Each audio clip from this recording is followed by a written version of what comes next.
The financial world braces itself for what is the most terrifying month for Wall Street. The October effect, marked by market volatility and historic crashes, has instilled a sense of alarm in both investors and the market. The historical pattern is horrifying, with events such as the Great Depression, Black Monday, and the 2008 financial crisis all occurring during this very month. The investors approach this month with great caution, fearing an economic downturn and a surge in uncertainty. The events of the past have left a huge impact on market psychology, making everyone watchful about what is about to happen in the coming days. And the signs are not good at the moment, with average volatility in October being 35% higher than the average of the remaining 11 months of the year. So, is all this backed up by evidence, or is it purely psychological? That we will know. In September, the S&P 500 experienced turbulence with a nearly 6% decline for the month. Some calculations suggest that the index will drop below 3,000 points in October, which will be at least a 30% crash from current levels. Market insiders have identified several factors that would drive share prices even lower, suggesting that a 50% crash would not be surprising at all.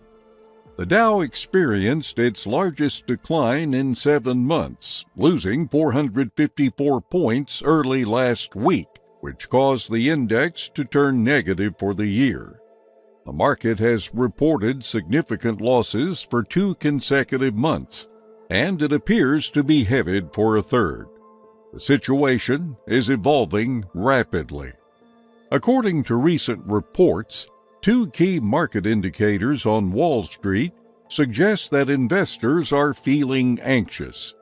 CNN's Fear and Greed Index, which tracks 7 market indicators, recently dropped to an extreme fear reading of 14, marking its lowest level since October of the previous year. Additionally, the Financial Times reported that trading volume in options linked to the volatility index, which is widely regarded as Wall Street's fear gauge, is set to reach a record in October as equity investors rush to protect themselves from the risk of a sudden market reversal. These concerns are not unjustified, as the stocks are actually looking shaky. The Federal Reserve has warned that it will maintain higher interest rates for a longer period, raising concerns about the resilience of the United States economy. With bank earnings reports beginning on Friday the 13th and the next Federal Reserve policy meeting starting at the end of the month, the situation is being closely monitored. Mortgage rates are already on the rise, approaching 8% this month, which is the highest level since 2000. This trend is worsening housing affordability and will continue to put pressure on household budgets and consumer spending in the coming weeks. Additionally, approximately 43 million Americans will receive their first student loan bill since 2020 this week, which will significantly impact their purchasing power and lead to even lower personal savings levels. These factors are contributing to a sense of anxiety among investors, and the situation is expected to persist for some time. In addition, higher interest rates are also impacting corporate profits. United States businesses are also worried about how government dysfunction could contribute to market volatility in the weeks ahead. The chaos in Congress is causing companies and shareholders to closely monitor developments in the American capital, as a complete government shutdown remains a possibility. Moody's Analytics stands out as the sole major credit rating agency that has maintained a perfect rating for the United States. However, just a few days ago, they issued a warning.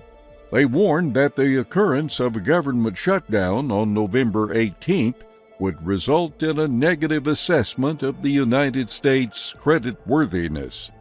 Additionally, continued political disorder leading up to that date will trigger a downgrade, which would likely cause investors to panic. October marks the end of the fiscal year for many mutual funds in the country, which often leads to window dressing by fund managers. This practice will lead to wider bid-ask spreads, lower liquidity, greater price volatility, and an imbalance between buy and sell orders, which will negatively affect the stock market. Raymond James, an investment bank, recently informed its clients in a note that the United States economy is on the verge of entering an inflationary phase, possibly in the current quarter.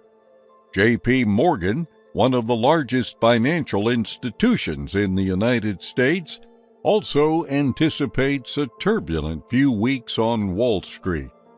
In a recent interview with CNBC, Marko Kovic, chief market strategist and co-head of global research at J.P. Morgan, shared the bank's somewhat pessimistic perspective on the stock market. He pointed out that concerns were emerging, particularly concerning American consumer behavior. He expressed uncertainty about the possibility of avoiding a recession if interest rates remain at their current level, and he noted that they could rise even further this year, which could pose significant challenges for many individuals. Kovic emphasized that the current balance between potential gains and losses in the stock market is not particularly favorable.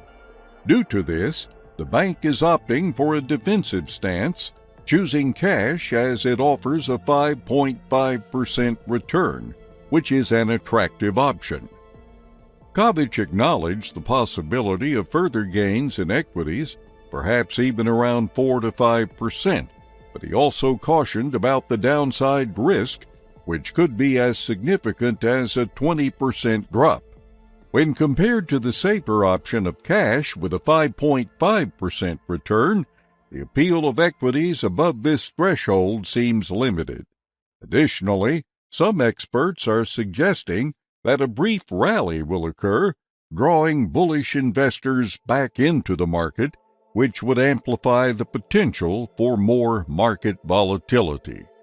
Michael Gade, publisher of the Lead Lag Report and portfolio manager at Tidal Financial Group, has warned investors not to get sucked into a rally this week because Phase 2 of the stock market crash is coming. He believes a major credit event is underway and sovereign yield volatility is the source. Within that event, there are likely tradable rallies to suck in more bulls, which he believes this week could be an example of. Gade emphasized that Phase 2 is likely to begin in the middle of the month as treasuries rally in price and drop in yield, affecting stocks and making Wall Street realize that a sovereign credit event can't be isolated to governments that tax their citizens. Credit default rates will continue to grow just as the risk of a tail event shifts to equities this month.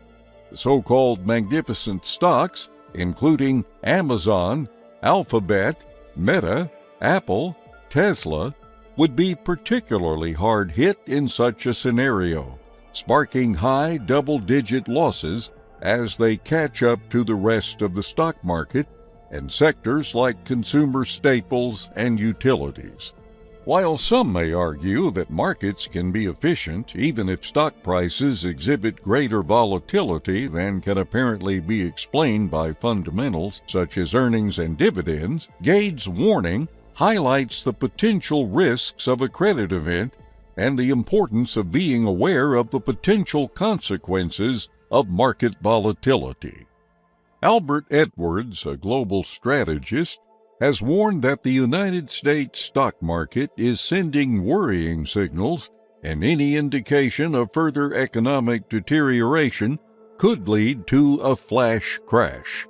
He believes that the current market indicators are flashing signals similar to those seen before the 1987 stock market crash. Stocks are following the same path they did ahead of the 1987 stock crash, and investors are bullish in the face of rising bond yields in an echo of the late 80s sell-off. Any sign of recession now could spark big losses for investors. Edwards pointed to U.S. stocks' recent performance despite rising bond yields, which have surged as investors braced for the continued effect of high interest rates on the economy and financial markets.